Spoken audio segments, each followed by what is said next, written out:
Hello function lovers, welcome back to my channel.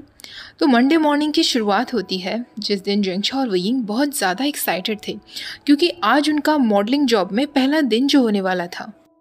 शिचैन और वांगजी ने उन्हें सुबह के 10 बजे बुलाया हुआ था। शिचैन ने उनसे कह दिया था कि फैंस और पापाराजी से अपनी आइडेंटिटी को छुपाने के लिए वो लोग ऐसे कपड़े पहन कर आएँ जिसमें वो ज़्यादा शो ना हो और उनके बालों में बन बना हुआ हो। ठीक 10 बजे वो दोनों गुसू फार्मेसी पहुंच जाते हैं, जो कि एक बहुत बड़ी बिल्डिंग थी जिसमें काफ़ी सारे फ्लोर्स थे। उनको काउंट कर पाना भी उनके लिए इम्पॉसिबल हो रहा था। लैन शिचैन और लांग वांगजी उन दोनों का स्वागत एक वार्म स्माइल के साथ करते हैं। दोनों के साथ उनकी सेक्रेटरी चैन मैली भी थी। शिचैन और वांगजी उन दोनों को चैन मैली से इंट्रोड्यूस करवाते हैं। चैन मैली उन दोनों से कहती है कि मॉडलिंग के दौरान वो उनकी हेल्प करेगी क्योंकि वहाँ सेट पर केवल फोटोग्राफर चैन मैली, मेकअप आर्टिस्ट और हेयर स्टाइलिस्ट ही होंगे। अब उन दोनों को ड्रेसिंग रूम ले जाया जाता है जहाँ वो अपना आउटफिट पहनते हैं जिसमें थाई हाई बूट्स पहनने थे और वही ब्लाइंड फोल्ड्स जो वो हमेशा पहनते हैं। उनका हेयर स्टाइलिस्ट जिसका नाम नोह था वो उन दोनों को देखकर उन्हें टीज करने लगता है क्योंकि उनकी पूरी बॉडी पर लव बाइट्स, हिकीज हर जगह दिख रहे थे।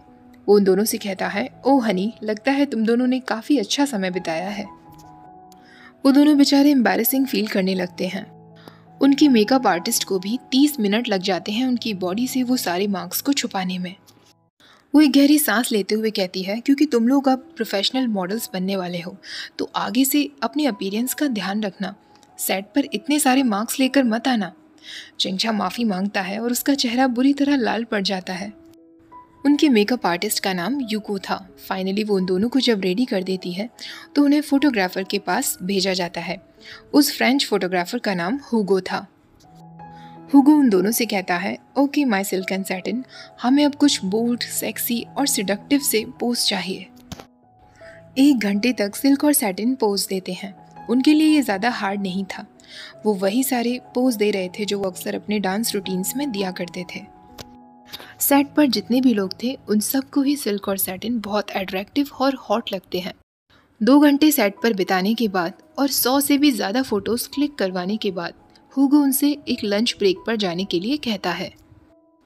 दोनों अपने ब्लाइंड फोल्ड्स निकालते हैं। जेंगशा वयिंग से पूछता है, क्या तुम्हें लगता है मैं शिचैन को विज़िट करने के लिए जा सकता हूँ? मुझे उसका ऑफिस देखना है। वयिंग कहता है, हाँ शायद जा तो सकते हो। तभी वो दोनों चैन मैली को बुलाते हैं और उससे पूछते हैं, क्या हम दोनों ऊपर लैंड्स को विजिट करने जा सकते हैं? चैन मैली कहती है, हाँ आप लोग बिल्कुल जा सकते हैं। मिस्टर लैन ने ऑलरेडी मुझे कह दिया था कि आप जो चाहें मैं आपको वो करने दूँ, पर आपको 1 घंटे के अंदर वापस भी आना होगा। वयिंग कहता है, श्योर, पर मुझे लगा था कि आज हम केवल 2 घंटे के लिए ही फ़ोटो शूट करेंगे। चैन मैली कहती है, हाँ पर हुगो हमारा फोटोग्राफी डायरेक्टर है और उसका कहना है कि वो 2 घंटे और आपके फ़ोटोज़ क्लिक करवाना चाहता है। आप दोनों को इन एक्स्ट्रा 2 आवर्स के लिए पे भी किया जाएगा। जेंगशा लैन शिचैन के ऑफिस पहुंच जाता है। शिचैन भी आज अपने ऑफिस में काफ़ी एक्सीलेंट मूड में था। सिल्क और सैटिन की परफॉर्मेंस पर उसे थोड़ा सा भी डाउट नहीं था। तभी उसके ऑफिस पर दरवाजे पर नॉक होता है और वो उन्हें अंदर आने के लिए कहता है। सामने अपने लवर को देखकर उसके फेस पर तुरंत एक स्माइल आ जाती है। जेंगशा कहता है, हेलो मिस्टर लैन, क्या मुझे आपका थोड़ा सा समय मिल सकता है? शिचैन उसकी तरफ देखकर हंसने लगता है। शिचैन ने वाइट कलर का ऑफिस वेयर सूट पहना हुआ था और डार्क ग्रे कलर की टाई लगाई हुई थी। जेंगशा उसे देखकर सोचने लगता है, कोई इतना हैंडसम कैसे हो सकता है? शिचैन धीरे धीरे उसके पास आकर सॉफ्टली कहता है, आप तो हमारे मॉडल्स में से एक है ना?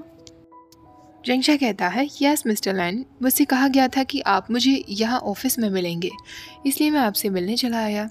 शिचैन कहता है, अच्छा आपको क्या काम है मुझसे?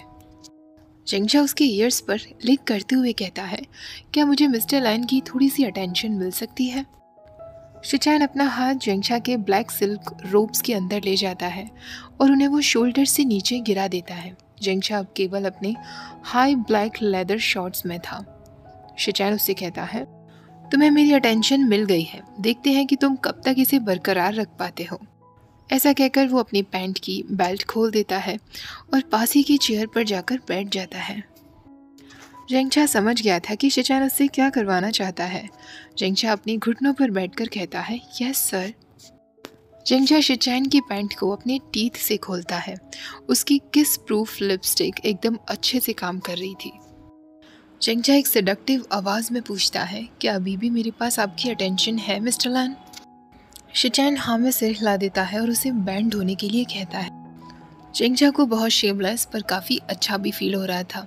वो लोग एक ऐसी बिल्डिंग में थे जिसमें काफ़ी सारे लोग थे, फिर भी वो मिस्टर लैन यानी अपने शिचैन के ऑफिस में एक बार फिर से एक दूसरे के साथ रोमांस करने का मौका नहीं छोड़ रहे थे, जबकि 2 दिन पहले ही उन्होंने एनिमल्स की तरह सेक्स किया था। एक हॉट सेशन के बाद जेंगजा कहता है, मिस्टर लैन, शायद मुझे आपके पास फिर से आना पड़ेगा, पर अभी मुझे जाना है। शिचैन उसके जाने से पहले उसके लिप्स पर फिर से एक किस करता है। जेंगजा की पूरी बॉडी मैसी हो चुकी थी। वो अपना ब्लैक रोब लेता है और बाहर निकल जाता है। शिचैन को सैटरडे मॉर्निंग की बात याद आती है जब उन दोनों ने एनिमल्स की जैसे सेक्स किया था। सुबह जब वो उठता है पानी पीने के लिए तो पास में उसे एक चॉकलेट का बॉक्स दिखाई देता है।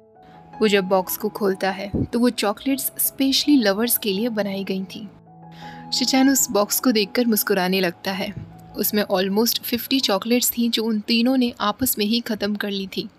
अब उसे पता चल गया था कि क्यों उसके आचंक का ऐसा हाल हो गया था। दूसरी तरफ हमारा वे वुशन वांगजी के ऑफिस जाता है। वो दरवाजे पर ही खड़ा था। वो देखता है कि उसका गॉर्जियस बॉयफ्रेंड फ़ोन पर किसी से बात कर रहा था। ये एक इंटरनेशनल बिजनेस कॉल थी। वो किसी से इटालियन लैंग्वेज में बात कर रहा था। इटालियन लैंग्वेज में उसकी वॉइस और भी ज़्यादा सेक्सी लग रही थी। वांगजी एकदम परफेक्टली इटालियन लैंग्वेज बोल पा रहा था। विंग की नज़र अब वांगजी के ब्यूटीफुल शोल्डर्स की तरफ जाती हैं।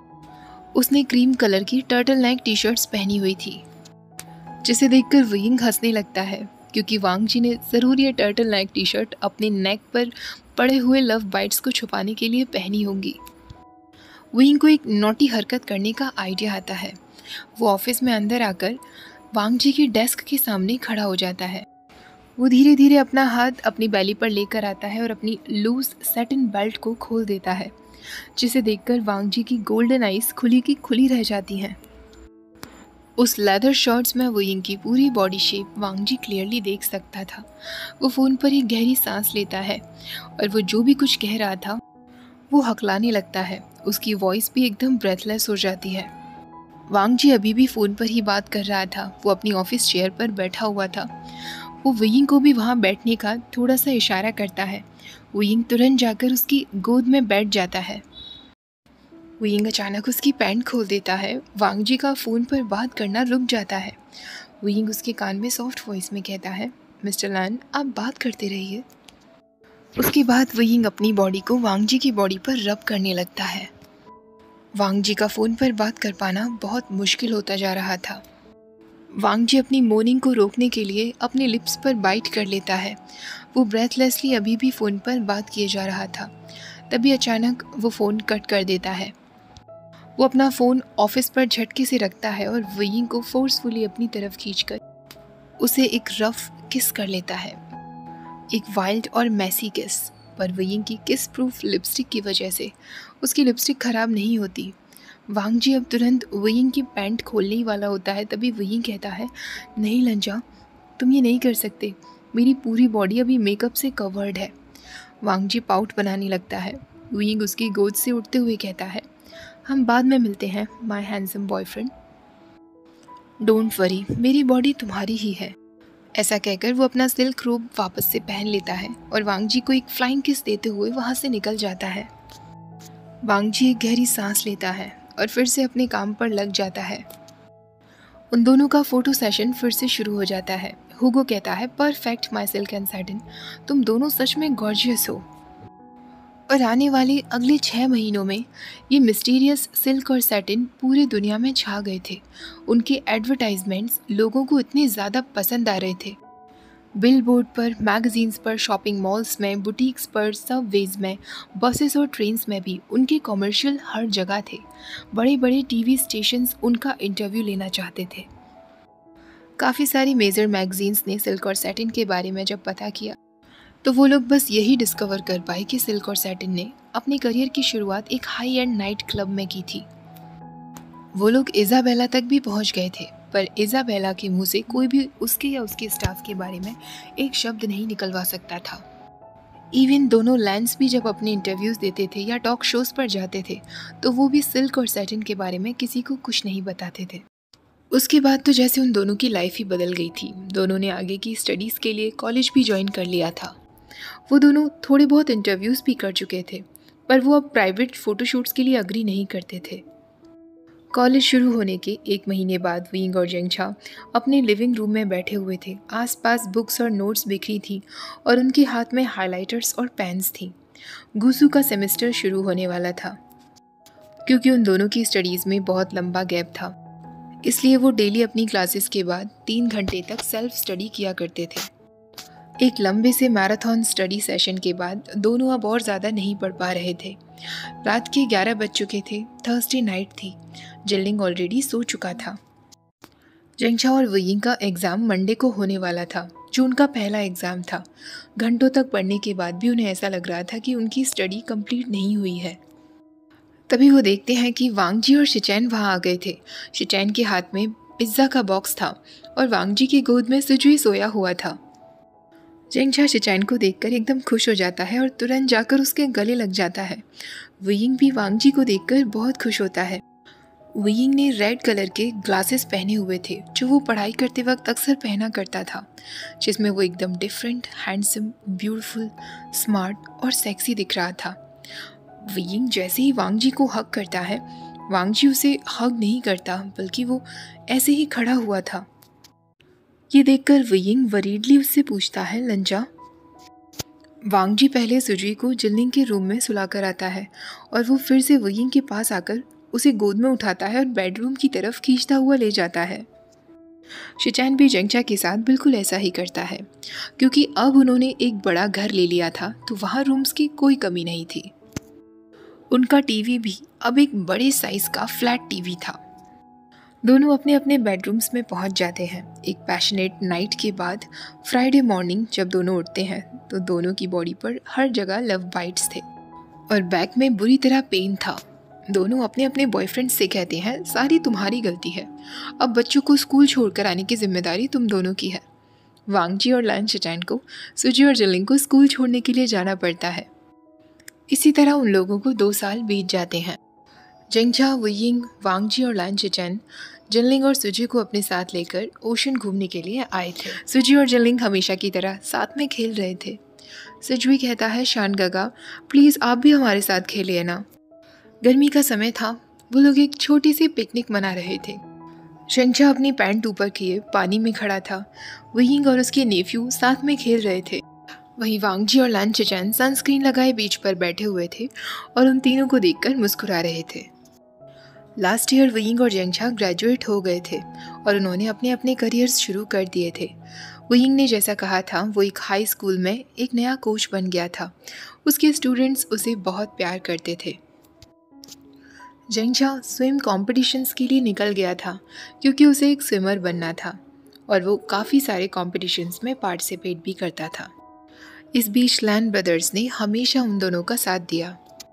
शिचैन ये सब सोचकर मुस्कुराने लगता है और वांगजी से कहता है, वांगजी, हमें भी ओशन में चलना चाहिए। आखिरकार ये फर्स्ट टाइम है जो हम अपनी पूरी फैमिली के साथ बीच पर आए हैं। वांगजी भी उसकी तरफ मुस्कुराता है और वो दोनों भी अपनी पैंट्स ऊपर करके ओशन में चले जाते हैं। ओके गाइस, वैसे तो हमारी मेन स्टोरी लाइन यहीं पर ख़त्म है, पर ऑथर ने सिल्क और सैटिन को लेकर 2 एक्स्ट्रा चैप्टर्स भी दिए हैं। तो क्या आप लोग चाहते हैं कि मैं वो एक्स्ट्रा चैप्टर्स को भी शेयर करूं? प्लीज़ मुझे कमेंट्स में बताइएगा। और ये फ़ैन फिक्शन आपको कैसा लगा ये भी ज़रूर बताना। वीडियो अच्छी लगी है तो प्लीज़ वीडियो को लाइक, शेयर और चैनल को सब्सक्राइब करना मत भूलना। Thank you for watching. Bye bye.